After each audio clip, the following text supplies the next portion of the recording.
I eventually think that we will no longer have US dollar dominance over the long period, but that's over a long period of time. A ballpark estimate of how, when Bitcoin will replace the US dollar? 10 years, something like that.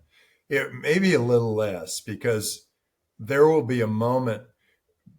I mean, the good news here is that banks can now hold your Bitcoin and your fiat currency.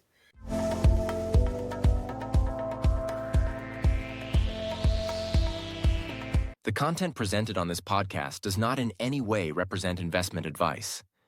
The information is provided for educational and entertainment purposes. Crypto assets are considered risky investments. You should always do your own research before investing. The opinions expressed here do not represent those of CoinDesk's editorial staff. Tim Draper is an early Bitcoin investor and one of the most successful venture capitalists in the world. As an early backer of Hotmail, Skype, Baidu, Robinhood, Tesla, SpaceX, and more. Known for delivering fearless forecasts with a quirky wit and crescendoing eyebrows of cunning insight. He comes from a VC dynasty spanning 4 generations, starting with his great-grandfather, General William Draper, considered the first Silicon Valley venture capitalist, all the way down to his children, 3 of whom are continuing the tradition. Tim is the founder of Draper Associates, Draper Fisher Jurvetson, and Draper Venture Network, and complements those endeavors by monitoring deal flow through Draper University and his own TV show, Meet the Drapers. Please join me in a warm welcome, Tim Draper. Thank you, Christine. This is fantastic. And what a great introduction. Well done. I like the eyebrows. I like the thing about the eyebrows where we do a lot with these eyebrows. I want to start off with Bitcoin. I've just been reading some of the things you've been saying. You think there will Good. be... I think we should all start off with Bitcoin. Yes. I think everyone should have it. You think there will be a run on fiat banks and people will move to the Bitcoin standard. What led you to come to this conclusion, and when do you see this happening? Okay, so my father gave me $1 million bill. And I said, "Whoa," I was 10 years old. "Whoa, this is awesome, $1 million. What can I do with it?" And he said, "Nothing." And I said, "What do you mean?" He said, "Well, that's Confederate money. And the Confederates lost the war to the Union. And so there was huge inflation in Confederate money, and people were paying $1 million for just like $1 of Union money. And it was a desperate time for the Confederates. Nobody wanted Confederate money. Wasn't valuable anymore because the Union won the war, and that was the way the US government was going to operate. In effect, we're going through a similar time now where fiat currency relies on banks and governments to be your trusted third party. And if you rely on a bank and a government to be your trusted third party, it's worked for a long time, 100 years plus. But now we have better technology and we can rely on software for our money. And that trusted third party can be even better trusted because we're using software instead of the banks and the government. And it can be have less friction, and it can be cheaper to operate. So it can move much faster. Are we seeing this being set in motion right now as global trade uncertainty erodes confidence in U.S. stocks and the U.S. dollar? Are we headed for a recession? And what will eventually happen to U.S. dollar dominance? Yeah, I eventually think that we will no longer have US dollar dominance over the long period, but that's over a long period of time. A ballpark estimate of how, when Bitcoin will replace the US dollar? 10 years, something like that. It may be a little less because there will be a moment. I mean, the good news here is that banks can now hold your Bitcoin and your fiat currency.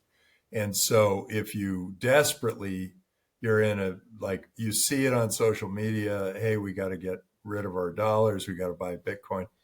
You can do it pretty quickly online, but you don't want to be, in line at the banks trying to get your dollars out to put them into Bitcoin when there is a transformation. I mean, I think stablecoins are going to be a nice bridge to Bitcoin. But at some point, people are going to say, why are we, having governments? Whenever there's sort of trust in government, then great. Then, everybody feels like, hey, that's going to be great. We're going to use their currency. Everything's going to be fine. But that pendulum swings back and forth from trust and no trust to trust and no trust. And seemingly in both cases, with both parties in the US and all parties everywhere, government currencies create inflation. And that means, and if that inflation goes too high, it becomes self-fulfilling, it becomes hyperinflation, and then nobody wants your currency. So yeah, I think there will be a moment in time when there's less trust and there's a need for a global currency. There's a need for free trade everywhere. So this is a time, I mean, I think people should buy it now. If they have it, first of all, when Silicon Valley Bank went out of business, the trust in banks and governments started to fall. And I got calls from 15 companies, portfolio companies, and they were all saying, I can't make payroll. It's Thursday and payroll's Monday, and I can't make payroll. And I'm personally responsible for payroll. The board and the CEO of every business is personally responsible for the payroll. And if Silicon Valley Bank closes up, or if there are a series of bank failures in a row, people are going to start to panic because they're not going to have another way to pay those people. So every treasury of every company that I fund, I recommend that they have Bitcoin along with fiat in banks, so that if there are bank failures or if people stop taking fiat, then they'll be able to make payroll anyway. And if we're being responsible for the corporation, but you also need people to be responsible for their families. I mean, if you don't have enough Bitcoin to keep your family going for, say, 6 months, you're being irresponsible. I think it's not right, because if fiat currency does come to a halt, you got to still be able to buy groceries and whatever else. And governments are starting to recognize that they're putting it in their treasuries. The US government now has Bitcoin in their treasury. The El Salvadorian government has made Bitcoin a national currency, and they have Bitcoin in their treasury. They borrowed money from the IMF and they bought Bitcoin with it. That's pretty incredible. I mean, I've heard you say before that you believe all companies should hold some Bitcoin, and this was very clear. All countries, all companies, and all families. Are you seeing startups now pay their employees in Bitcoin? Yeah, you can use Rise or Bitwage, and Rise, it can pay in both coin and in fiat, and you can pay 80-20 or 20-80 or any way you want to do it, but you can actually get some pay in Bitcoin, which is a way better deal. I mean, the dollar keeps dropping relative to Bitcoin. The dollar keeps dropping. People say Bitcoin's volatile. Bitcoin's not volatile. It's just worth much and much more than the dollar over time. So I just want to say I'm astounded by that prediction that, Bitcoin will completely replace the US dollar, that would be very surprising for the US government right now. A lot of people are putting their heads in the ground and saying, I like it the way it is, don't touch it, blah, blah, blah. But technology eventually sees the light. And this is better technology. It's better technology to use Bitcoin as your currency than it is to use banks and governments. There are different camps emerging that say the future will be dominated by Bitcoin, and another that says stablecoins will rule the future of digital payments. For instance, Congress won't be able to pass a Bitcoin reserve, but they will be able to pass stablecoin legislation. Can you weigh in on that? And if stablecoins win out, they believe that the US dollar dominance will persist. The stablecoins are a bridge to Bitcoin. They get people thinking about using cryptocurrency. They get people thinking about digital currency. They have the speed benefit of Bitcoin, but they don't have the free from government benefit. So they are still completely subject to the whims of some political force. And so, and inflation and all that stuff, stablecoins are subject to inflation. They will inflate if the government prints too much money. They will be worth less and less and less over time. Whereas Bitcoin is not subject to that. And so longer term, and Bitcoin is transparent, open, keeps perfect records, it's decentralized, it's in effect forever because it's decentralized, because it's tied to hundreds of thousands of computers around the world. And you've predicted that Bitcoin will be worth 250,000 by the end of 2025. It got me thinking, how much Bitcoin do you now own? Because we know that you bought 30,000 Bitcoin seized from the Silk Road in 2014. Forbes says your net worth is 2.9 billion. I don't know. I'm sure you've spent some of that Bitcoin on investments, but I mean, 30,000 Bitcoin is worth about 3 billion today. Are you okay with clarifying or disclosing how much Bitcoin you own? And is Forbes right about your net worth? I just keep buying more. So, but where was I before you wanted to figure out how US dollar dominance, and everyone is going to go into Bitcoin, stablecoins, inflation will happen. So as we get more free trade, I think, and hopefully these tariffs do lead us to free trade. I think Trump's just trying to get everybody to the table, and eventually we'll have free trade everywhere. We kind of had it going with the internet and the open borders, and it was all starting to work, and now everybody got nationalistic. I think hopefully that'll just be a wave that goes away. But the reason you said, oh no, the price of Bitcoin, I did say 250,000 by the end of this year, but you go out 10 years and the answer is infinity against the dollar, because there won't be a dollar. There won't be a need to have a dollar. Once I can buy my food, my clothing, my shelter, pay my taxes all in Bitcoin, and it's a better way to collect taxes for sure, then there won't be any reason to hold on to any Bitcoin. I mean, to hold on to any dollars. And Bitcoin will be the primary source of owning wealth. But I want to go into gold, and that is that people say, oh, we got to go buy gold because we're afraid of inflation.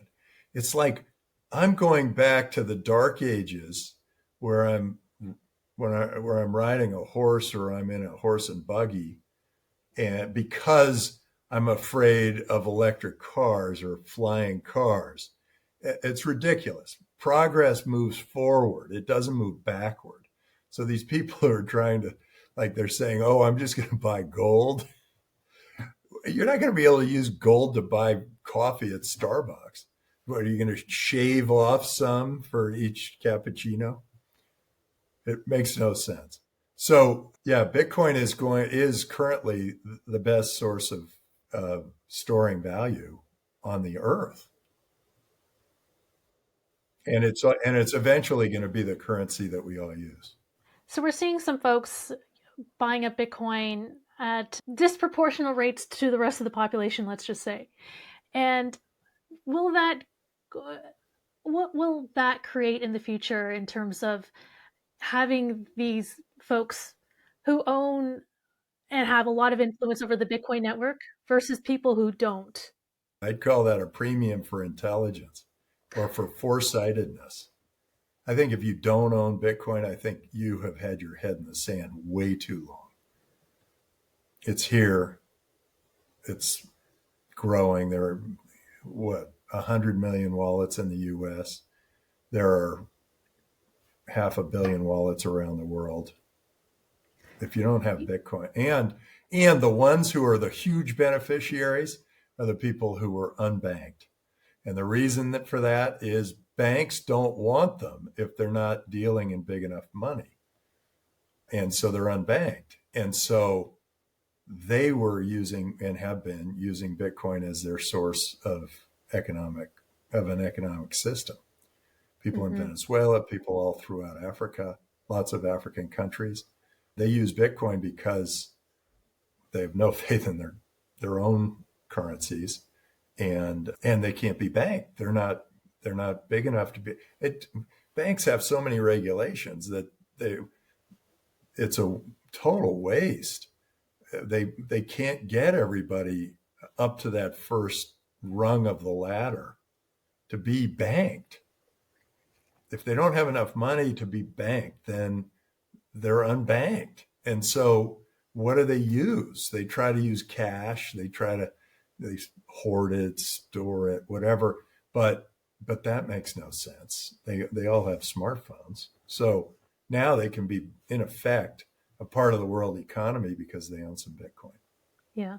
Well, there are folks like Michael Saylor who talks about when people own Bitcoin, they'll never sell it. They'll use it to have loans. And, there will be a society basically where people hold Bitcoin, people don't. And the people that do will be able to, I guess, use it as property and be a landlord, if you will, over the Bitcoin network. And there's another competitor to strategy, which is 21 coming up, where there are going to be a lot of institutional investors coming in, buying up Bitcoin. And so there's a question of what is going to happen with all this influence. I got a question for you.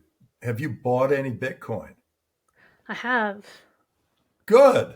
That's what I'd say to everybody. Buy some Bitcoin. Fair enough. You've also said Bitcoin can enable security voting systems, serve as a digital passport. Could you weigh in on The blockchain, with the blockchain.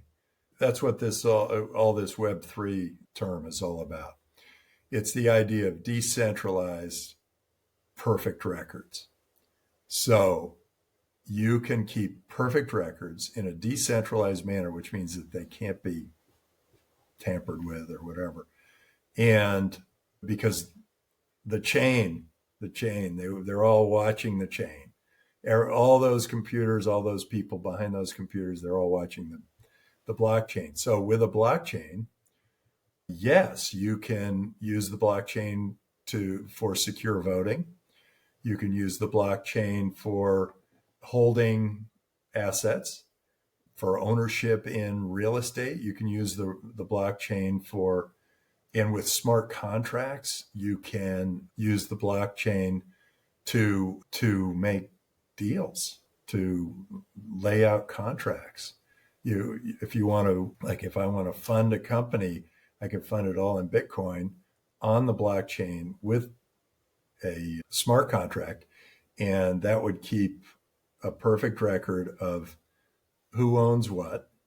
And it would also, if the company ever got sold or it went public, the smart contract would immediately redistribute the shares to whoever owned them, or redistribute cash, Bitcoin, to whoever owned them. And I think it's going to be a way better way to operate. Fewer friction items. Smart contracts will avoid a lot of the disputes people have too, because the English language is fuzzy. But smart contracts are written in software, and it's pretty clear what the I want to deal touch on is. another subject you mentioned, and that's the tariffs, the global trade. I read that you donated equally to the Republican and Democratic Party in the presidential race, and you're for free trade, but you say you understand what Trump is doing. He wants to reduce U.S. trade deficits and bring more business to the United States. But I'm a little surprised because you are such a global business person. Meet the Drapers features entrepreneurs all over the world. And I'm just wondering what are you thinking? And if you were in Trump's shoes, what would you do differently? Okay, well, yeah, I supported both candidates because I had some suggestions for both candidates and I wanted to make sure they heard them. One was a 10, 20, 30, blow up the tax code, make it 10, 20, 30, 10% of the first million, 20% of the next 10 million, and 30% of everything after that. And it would simplify everything. You'd have a lot less schadenfreude. People would understand that, hey, if you made a lot of money, you're in the 30% tax bracket. It's great. So I wanted both of them to hear that. On free trade, I think that Trump has identified a problem in that the U.S. has been like Thidwick, the big-hearted moose. Because I don't know if you've read the Dr. Seuss book, but the idea is that all of these animals and plants and everything end up on his antlers. And then he molts and he goes to the other side of the lake and he's very happy. And they're saying, hey, Thidwick, wait, we had a deal. We were all kind of over here. And I feel like the U.S. has been a little bit like Thidwick. And Trump identified that. And his approach was to put shock into the system and then bring everybody to the table. And I think that probably gets us to free trade faster than the approach I would have taken. So I probably would not have taken the right approach. I think he may be better than the approach I would have taken. I may have gone olive branch to olive branch and try to bring all U.S. trade down to zero so that anybody can do any kind of business with the U.S. and then the wealth would move into the U.S. I think his approach probably is going to work out better. I think everybody's going to have to come to the table and then they'll all figure out that they need to lower all their tariffs. And I also think he's going to get everybody to buy more U.S. goods, which is, he is the president of the U.S. He's not the president of the world. So he's doing, I think, the right thing for the U.S. I think shining a light on the bloated bureaucracy was a great thing. And it's, it's like Facebook lays off 40% of their workforce and nobody even blinks. And 3 guys get fired from the Department of Commerce, and we're hearing all about their families and, it's a total upheaval and blah, blah, blah. I think it is long overdue, and I think that they are doing a great job of that. I would probably go even farther. I would cut the employment of the government farther down, get in the private sector and get them doing great things for our economy. Because there are a lot of great people, and a lot of what Washington does is sort of spin its wheels. And if it gets into more of a deal mentality, I think everybody's going to be better off. You said Draper Associates will invest more venture money in the United States now. Are you only looking at U.S. companies now? Do you think tariffs are ultimately good for the United States in terms of, this will really have a huge impact? Oh, I think the tariffs, I think by putting the tariffs out there, ultimately we're going to move them both down, move both sides down. So I'm hoping that we end up with free trade everywhere based on starting with high tariffs that sort of shock the system. No, the reason I'm thinking of investing more in the U.S. is I'm actually more confident in the U.S. now because it seems that the SEC, the FDA, all of those organizations are more open to creativity, to innovation, to people doing exciting new things. And so I actually think that the U.S. is going to continue to be number one for innovators, and maybe that number oneness will accelerate. So I'm excited about that. I was very concerned about all the rules and regulations and then the regulation by enforcement that we were starting to see. It was starting to make me feel, and I do a lot by feel, it was making me feel like I couldn't create. I couldn't innovate because every step I took was going to be a problem. So I just said, forget it. I don't want to take any steps. And I know that there are hundreds, maybe thousands of amazing innovators that are outside the US that have geo-fenced the US.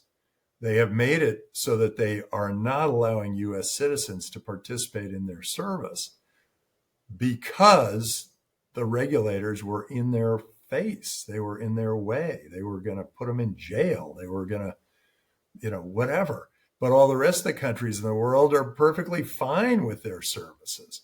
So I think now I feel like, hey, regulators are recognizing that, hey, we want innovative, creative growth economy, and everybody's better off because of it. So I think we have a breakthrough now. Yeah, I think a lot of crypto companies felt that pressure from regulators. A lot of them did leave the United States for Dubai, Singapore, other friendlier jurisdictions.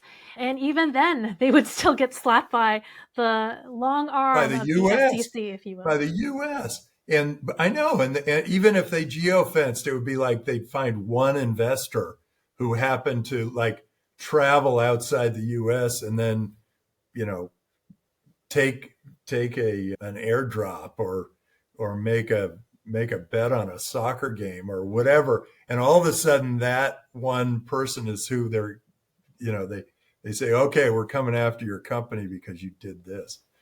I mean, Binance, my God, they've done all sorts of things to Binance. They've done, I think we used to be the freest country in the world, and I think we might be getting there again. That's what I'm hoping. So I love your bold pronouncements, and I wonder if you could give us one of your bold out-of-the-box predictions for the future for CoinDesk. Oh, boy. So I am much more optimistic than a lot of my friends about AI.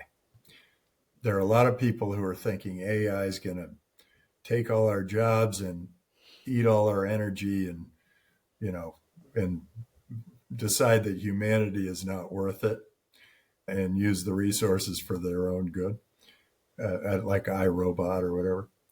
I think AI is just going to be awesome. It's going to, yes, take all of our jobs, but that just means our jobs are going to get more interesting.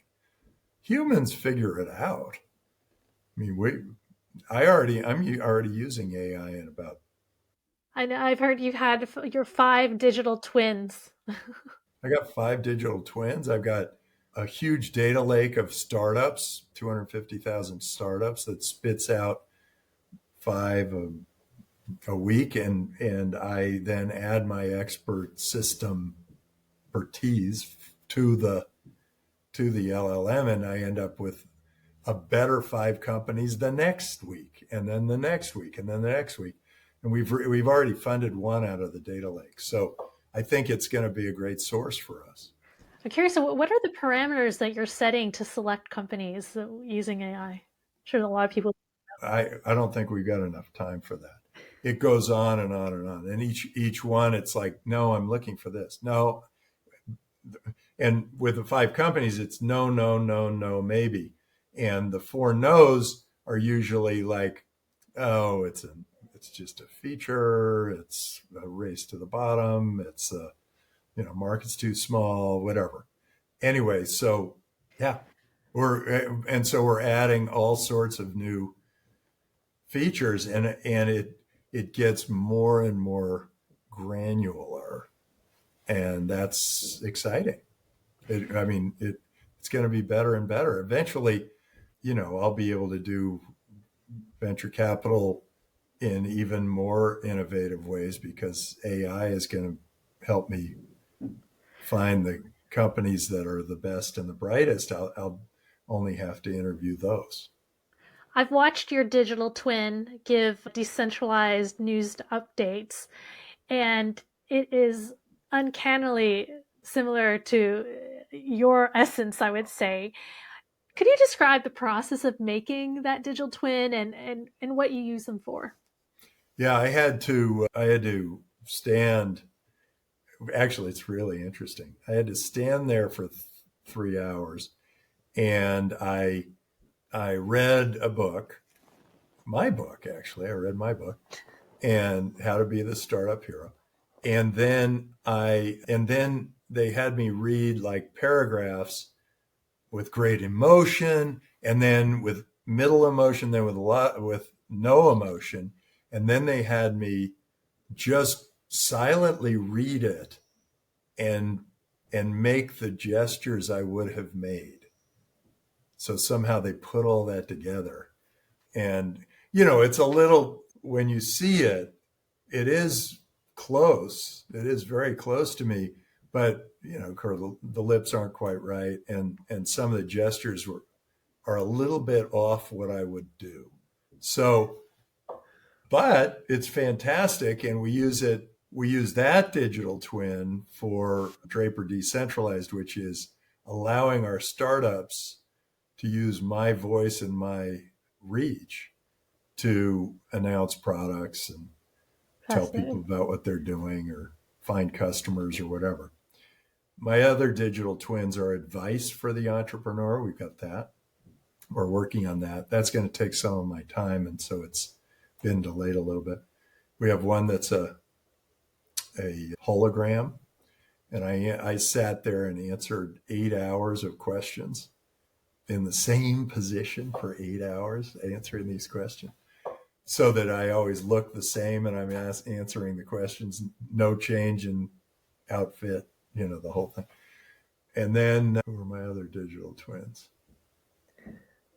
Well, that's a few of them. You mentioned these AIs are going to take away our jobs. A lot of people have concerns of that. What jobs, in your view, will be AI proof in the future?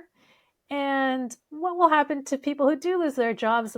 Will we be introducing some universal basic income in the future? How are people going to live? I kind of think that the human things, maybe different kinds of therapists that really require human, are probably not going to have to change their life too much. But I think all our lives are going to be much more interesting. I mean, AI is going to take my job, but then I'm going to have a much more interesting job. And it takes your job, you'll have a more interesting job.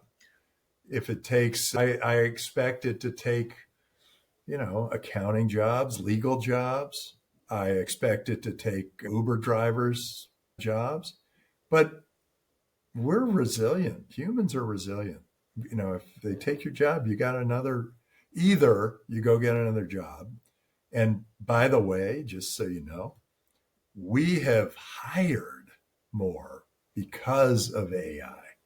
So I have increased the size of my team because of AI. So I'm not so sure that you end up losing jobs. I think ultimately you gain in quality of life. You gain in, people think it all happens at once and, oh no, what's going to happen? It doesn't. It happens over a long period of time. And during that time, AI, all of a sudden they're self-driving cars. Well, the Uber drivers then move on to do other things. And then, then with the law, AI starts by assisting the lawyers. And longer term, the lawyers can extract themselves out of that and do only the high impact things. I think our productivity is going to be extraordinary. It already is. I mean, when I interview entrepreneurs, I go through the interview process. A lot of things. We do a lot of things around interviewing the entrepreneurs. We use Seer to determine their emotion level. We analyze their voice. We have, I sit here with Vocalo or Perplexity or whatever, and I look for their competition. I ask them about their competition in real time. And then we can run all sorts of data back. If we had met with the entrepreneur 3 years ago, in fact, 8 years ago, we started recording our entrepreneurial pitches 8 years ago. And at that time, it was a little dicey. People were going, you're going to record me, whatever. But now almost everything's being recorded. So they're all very comfortable with it now. But back then it was like, what? Okay. I'm raising money from you. I guess I'll let you do what you want to do. But now we've got 8 years of interviews with entrepreneurs. So we get all sorts of AI through, it's called Otter, and it does transcriptions, and now it does AI, and it brings up relevant points to whatever conversation we're having at the time. So whether it's somebody we've met before or an industry or a competitor or somebody was talking about it or whatever, it pops up in the AI. So yeah, I think, look, if people are static, they should lose their job anyway because they're not into it. If they're dynamic, they'll keep their job and their job will keep changing. So learn AI. Or a lot of the other sectors that you're investing in want to pivot to space. You're a backer of SpaceX, also other Elon Musk companies like Tesla. What are your thoughts on space flight? And I'll bring up as an example the latest Blue Origin flight by an all-ladies team that stirred lots of controversy. The criticisms ranged from, it's destroying the environment, wasted resources, only the wealthy are going because I guess Lauren Sanchez, which is the fiance of Jeff Bezos, was involved. I'd like to get you to weigh in on that and this criticism that only the wealthy will be going to space, and there will be, once again, this disparity. Teddy Roosevelt said, and I'm going to misquote him, but the credit doesn't go to the critic. Credit goes to the man in the arena now, man or woman in the arena now. And I think that's true. And I think people who have done extraordinary things just have to put up with critics. And I think critics have schadenfreude. I think they have, like, why aren't I Jeff Bezos? Why aren't I rich like that? Well, you didn't create a service that can get me a toothbrush and toothpaste in 4 hours to my home. You didn't recreate retail. We should honor Jeff Bezos, period. Guy's awesome.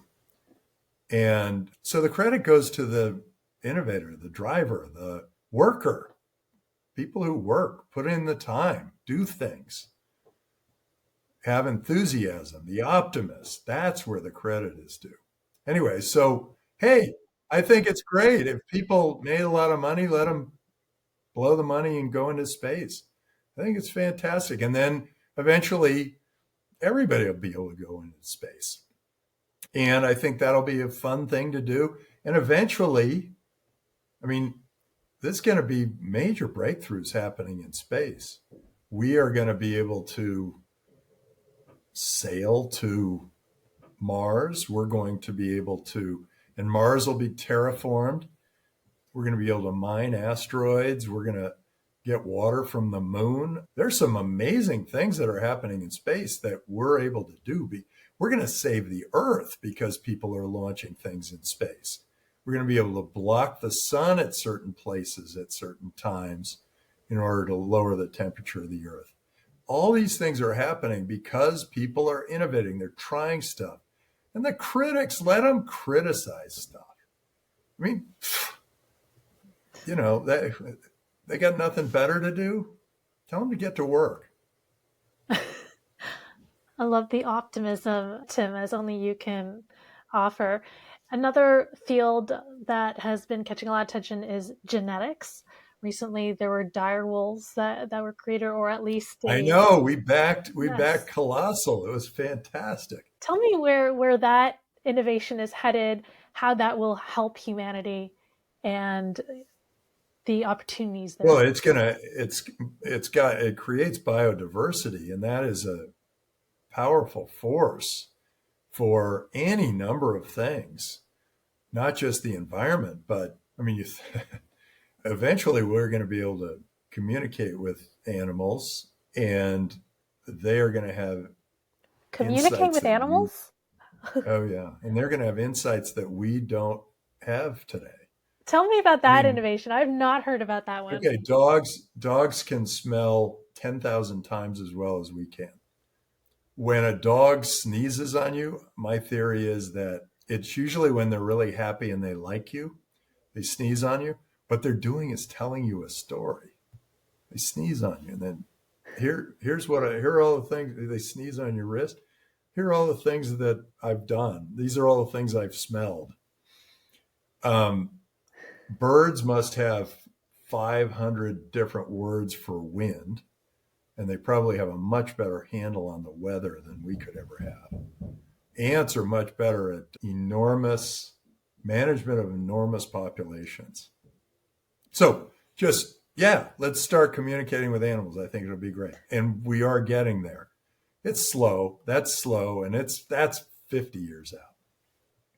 But eventually we're going to be 50 years out, and we will be communicating with animals, and we're going to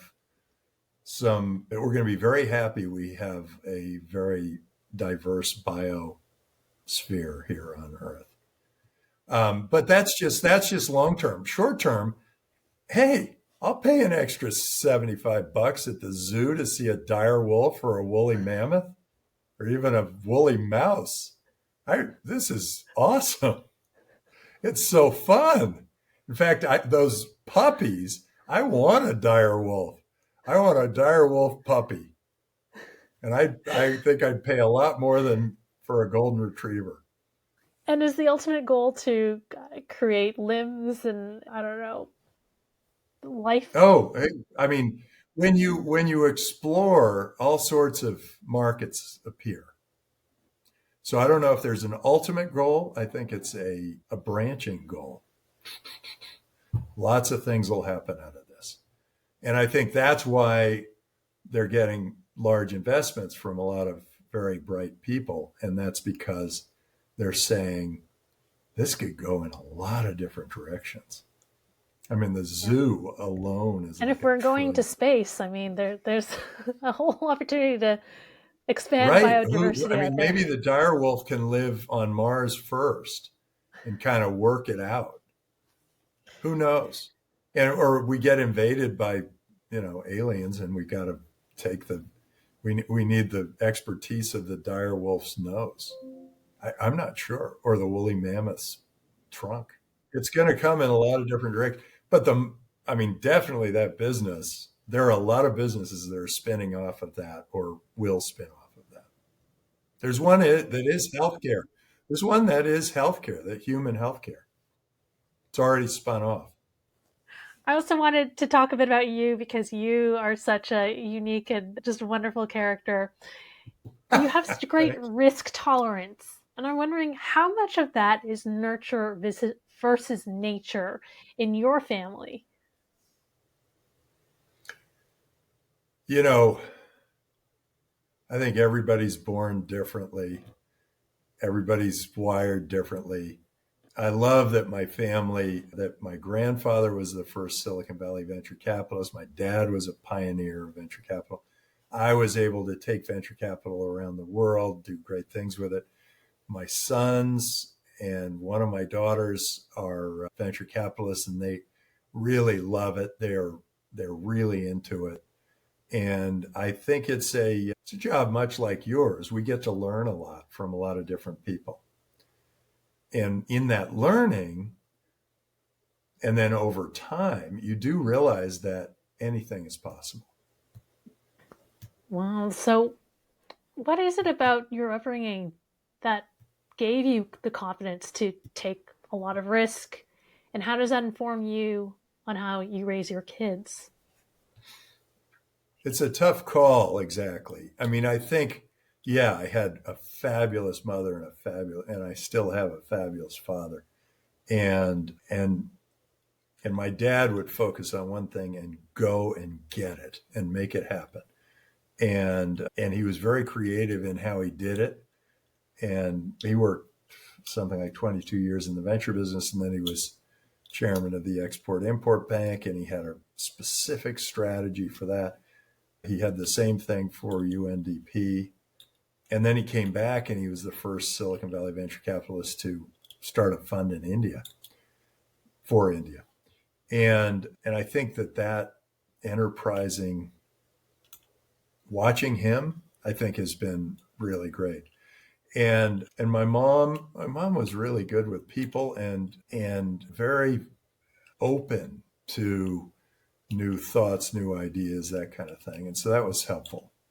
And confidence comes from a lot of different sources for a lot of different people. I think you have to have a thing that you feel very comfortable with before you build your confidence. So whether you're a good, you know, viola player or you're a good wrestler or you're a strong athlete or I was particularly good in math and I was big and strong. I think that helped. If you were to give your younger self advice, I've heard you say that it would be to make more moves on women. I wonder, what have you learned from the women in your life, such as your mother, wife, sister's daughter? Well, my wife is fantastic, and she has been with me for now 42 years, and we've really worked it out. It's really wonderful. And I think she's taught me a lot about women generally. My sisters were great guides. They kind of watched over me. I was the younger brother. So they kind of watched over me and made sure I didn't say this or I didn't do this or I didn't whatever. Some things I've had to unlearn. And my mom used to say, go explore. We'd get to a new place and she just wanted me out of the house. And so she'd just say, go explore. And so I did. And I always came back, sometimes late. Sometimes I'd be stuck out there in the dark, not quite knowing exactly how to get back. But I always seemed to figure it out. And so maybe mom was the reason I have the confidence I have. I think she might be that reason. Yeah, sisters. My daughters teach me all the time too. They're always they're good teachers. Yeah, I learned from all the women in my life. They're great. What do you ultimately hope your legacy will be? God, I hope it's not for a long time.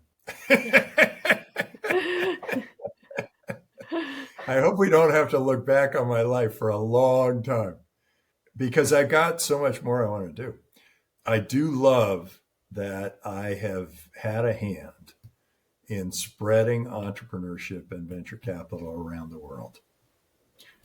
That makes me feel pretty good. And then I run into people who kind of go, God, I saw you speak in wherever, Argentina, and it inspired me to start a business. And this business is now, a unicorn. And some great things have happened to me since. And I'll run into students from Draper University all over the world who say, I learned more at Draper University in 5 weeks than I did in 4 years at Stanford or Harvard. I love the impact Meet the Drapers is having. I think it keeps growing. Now we reach 300 million people. I don't know how many actually watch it. It's more like 30 million, but it's a lot of people. And people are watching and they're kind of playing armchair venture capitalists while also thinking, how am I going to get funding from this guy for this business? So all these businesses are starting to occur because of the access that now we've made possible around the world to venture capital.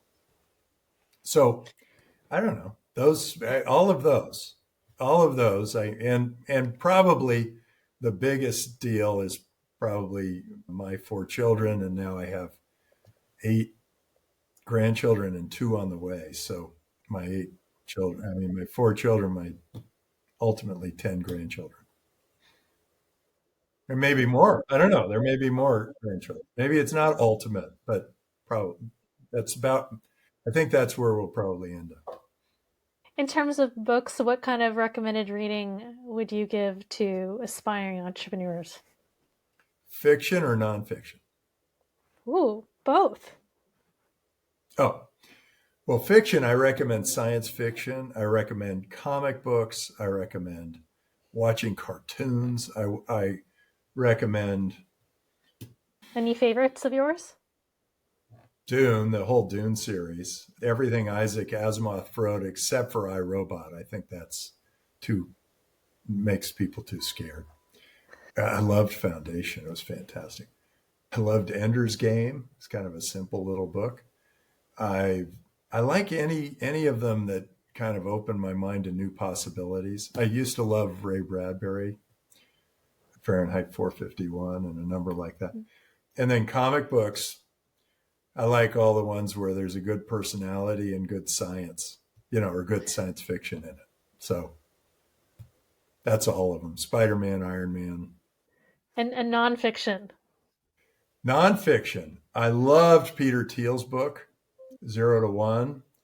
I like, you know what? I think everybody in the world, I think it should be a part of every high school, reads Sapiens. Wow. That is like the best anthropological book I think I've ever read. Sapiens 2, probably not. Sapiens 1 was really something. Let's see. Oh, one that had a huge impact on me when I was younger was Bionomics by Michael Rothschild. That was a terrific book. It helped me combine biology and economics in my head, how animals, species evolve in fits and starts. Economies do too. So when you have a new technology, you get the computer or software or the internet or marketplaces or Bitcoin or AI or new genetic changes, they create a huge shift in a whole bunch of different industries. And they jump our economy. We grow much faster during those periods. Freedom, that was a big one. Boy, creating free markets and capitalism, that was a jump for society that I don't think that may have been the biggest jump for society. AI is going to be a big one. Bitcoin's going to be a big one. There are a lot of others. And there'll be tons in the future. Space travel, cloning, whatever. Keeping all that in mind with I love the comic books, the open-mindedness, the engaging with fantasy and making it happen. With that in mind, could you paint for me your vision of the future, your macro thesis on technology? What does that future look like, and how do you see people interacting and engaging in that future? This is where the AI guys who are really digging into AI, like they're the programmers of OpenAI and all that, they are a little pessimistic about this. They are feeling like AI is just going to see these carbon bodies and say, we don't need this, or we'll just use it for our energy source. I look at it differently. I think that humans are going to adapt. That's what we're really good at. And we're going to adapt to being, people when they're online, they got their phone, they're doing all that work, and they get sort of addicted to it. They also unplug.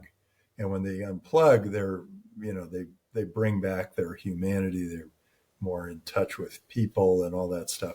I think humans will do that. They'll have brain computer interfaces, and ideally they're not invasive. Ideally they're just around the head, but let's say they are invasive. You can put programming into an embryo. So, you can actually program the brain from the very beginning with something that ties into Wi-Fi and everything else. We already have the knowledge of I don't know, 6 billion people, and we're accessing it already. And we all seem to still be human. And I think we're going to continue to be. I think, you know, half the people at this conference thought that AI was going to eliminate art. And I think, are you kidding me? Art's fabulous. Think of all the art that happened since we got the computer. Think of all the art that happened when after they figured out how to draw a three-dimensional picture a long time ago. A lot of those things probably people thought, oh, that's the end of art. Or they said it was photography was the end of art. So I do think that we are going to have a very bright future. I think it's going to be incredibly amazing for somebody today who's still alive 50 years from now, because they're going to look back and say, God, those poor people, they were all stuck on Earth, just Earth. And they'll look back and they'll go, all those, and they had to actually ask their phone for knowledge instead of having their mind anticipate the need for knowledge. You know, the unions who block our education system are going to fall under their own weight, because people are learning more from AI than they are from their teachers. And so the teachers are becoming sort of classroom attendants or hall monitors, because all the kids are learning the most from AI and from their classmates. I mean, you're asking what's going to happen to our world. A big part of it is how well educated people are. So we need freedom in education for sure. We can't have some sort of union blockade on what people are allowed to learn. That's why I was pushing for school vouchers way back when, because then you create a market system. The parent chooses the school they want their kid to go to. Schools have to perform in order to get the money because the parent chooses that school. So the money follows the kid. It's a good system. It's worked in Singapore. It's worked in a lot of places that have extraordinary education. And now they're going to have it in Texas, so that's exciting. Tim Draper, 2028. Oh, no. Oh, no. No. It's no. Politics that's one where I do kind of honor the people who are willing to put their neck out there and face all of that. Because if one group loves you, another group hates you just by definition. So you get a hater group, no matter what. So I tend to I'm not a Republican, not a Democrat. Well, I am technically a Republican today, but generally I'm somewhere else. And people say in the middle, and I say, well, not exactly in the middle. Tim, thank you so much for joining us. Appreciate you giving us your thoughtful insights, as always, into the future, Bitcoin, space, genetics, AI, the whole lot. Well, look, Christine, you did a great job. You did some serious research. You must have overheard some conversations doing such deep research. All right. Thank you, Tim. That was early Bitcoin champion and iconic venture capitalist, Tim Draper.